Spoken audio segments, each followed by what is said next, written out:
প্রধানমন্ত্রী তারেক রহমানের পররাষ্ট্রনীতি কী হবে, কোন দিকে যাচ্ছে, তা নিয়ে আরও আগে থেকেই কূটনৈতিক মহলে আলোচনাটি বেশ জোরদার হয়েছে। পার্শ্ববর্তী রাষ্ট্রেও এ নিয়ে নানান ধরনের আলোচনা চলছে। ভারতপন্থী নাকি মার্কিনপন্থী অথবা চীনপন্থী, ভারত আসলে কি ভাবছে? ভারতের ভাবনার বিষয়ে মোটামুটি একটি ধারণা পাওয়া যায়। দুদিন আগে দেশটির অন্যতম প্রভাবশালী বাংলা দৈনিক আনন্দবাজার একটি এক্সক্লুসিভ রিপোর্ট করেছে তার মাধ্যমে। তাতে আসলে কি ইঙ্গিত দেওয়া যায় সরাসরি বোঝার কোনো উপায় নেই, তবে খুবই ডিপ্লোম্যাটিক লেখাটি এবং পর্যবেক্ষণ করার মতন। এবং বলে রাখি যে অবশ্যই একটু বাঁকাভাবেই শব্দের গাঁথনিগুলো এই রিপোর্টের। আনন্দবাজার বলছে যে তারেক প্রধানমন্ত্রী হওয়ার পরে দক্ষিণ এশিয়ার রাষ্ট্রগুলির সঙ্গে সুসম্পর্ক গড়ে তুলতে উদ্যোগী হয়েছেন। খুবই ভালো কথা। স্টেট এইভাবে সাদামাটা লিখলে এগুলো এত খুব গভীরভাবে বিশ্লেষণ করার কিছু ছিল না, কিন্তু বলছে যে সেই নীতির সঙ্গে তাল মিলিয়েই নয়া সরকারের দায়িত্ব নেওয়ার 2 মাসের মধ্যে উচ্চ পর্যায়ের প্রতিনিধি দল প্রথম চীন সফর করছে। চীনের কমিউনিস্ট পার্টির আমন্ত্রণে বর্তমানে সে দেশ সফর করছেন বাংলাদেশ শাসক দল বিএনপির 20 সদস্যের প্রতিনিধি দল। তারেক রহমানের নেতৃত্বাধীন বিএনপি ক্ষমতাসীন হওয়ার পরেই সামগ্রিক বিদেশ নীতিতে বদল এসেছে বলে মনে করছেন কূটনীতিকরা। এই পরিবর্তনটা বিএনপির আগের সরকারের সঙ্গে যে তুলনা করা হচ্ছে তা নয়। ডক্টর ইউনূস সরকার যে একেবারেই নগ্নভাবে পাকিস্তানপন্থী মার্কিনপন্থী হয়ে গিয়েছিল সেটির সঙ্গে একটু তুলনা করা হচ্ছে।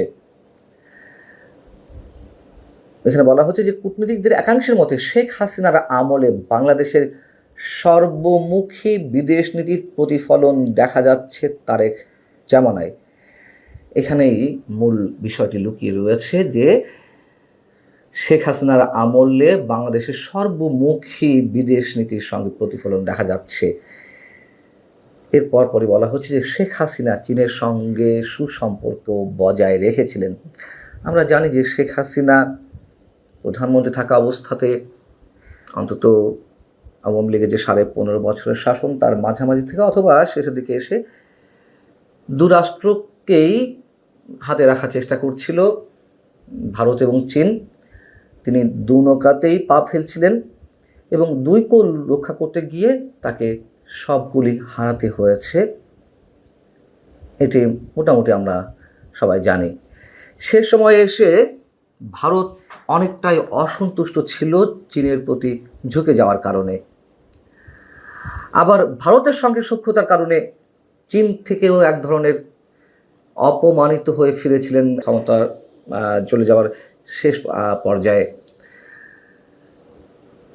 তিনি যখন চীন সফরে গেলেন, যখন কোটাবিরোধী আন্দোলন চলছিল, আপনাদের নিশ্চয়ই মনে আছে যে নির্ধারিত সফরসূচির একদিন আগেই তিনি ফিরে এসেছিলেন। কেন ফিরে এসেছিলেন? বলা হয়েছিল যে তার কন্যা সাইমা ওয়াজেদ পুতুল গুরুতর অসুস্থ, এই জন্য তিনি সফরসূচির পুরোটা কমপ্লিট না করে একদিন আগে ফিরে আসতে বাধ্য হয়েছেন। আসলে তা না। ওই সময় আমরা আলোচনা করেছি, ওই সময় চীন এতটাই অসন্তুষ্ট ছিল সে দেশের পররাষ্ট্রমন্ত্রী আমাদের প্রধানমন্ত্রীর সঙ্গে দেখা করেননি।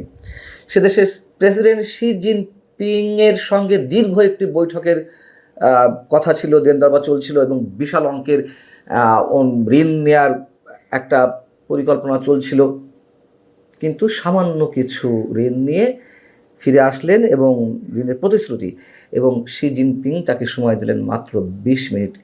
এবং শেখ হাসিনা যে চীন সফর করছিলেন সেই নিউজটাও তাদের স্টেট রান টেলিভিশনে, রাষ্ট্রীয় টেলিভিশনও পর্যন্ত স্থান পায়নি এই সংবাদটি। তো আনন্দবাজার যেটি বলছে, পদ্মা সেতু নির্মাণেও চীনের গুরুত্বপূর্ণ ভূমিকা ছিল। তিস্তা চুক্তি নিয়ে বেইজিংয়ের আগ্রহের কথা আর গোপন নেই।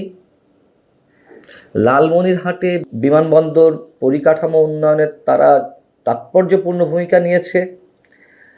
চীনের আর্থিক ও কারিগরি সহায়তায় বাংলাদেশের নীলফামারীতে 1000 শয্যা বিশিষ্ট আধুনিক হাসপাতাল তৈরি হয়েছে।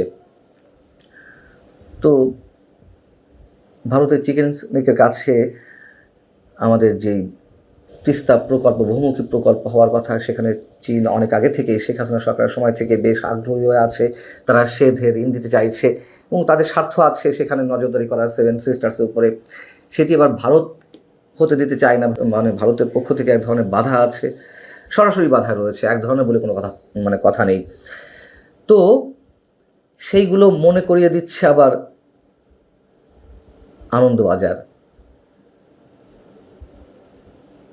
এবং এই যে লালমনিরহাটে বিমানবন্দর করাটা, সেটি নিয়েও তাদের যথেষ্ট আপত্তি রয়েছে ভেতরে ভেতরে।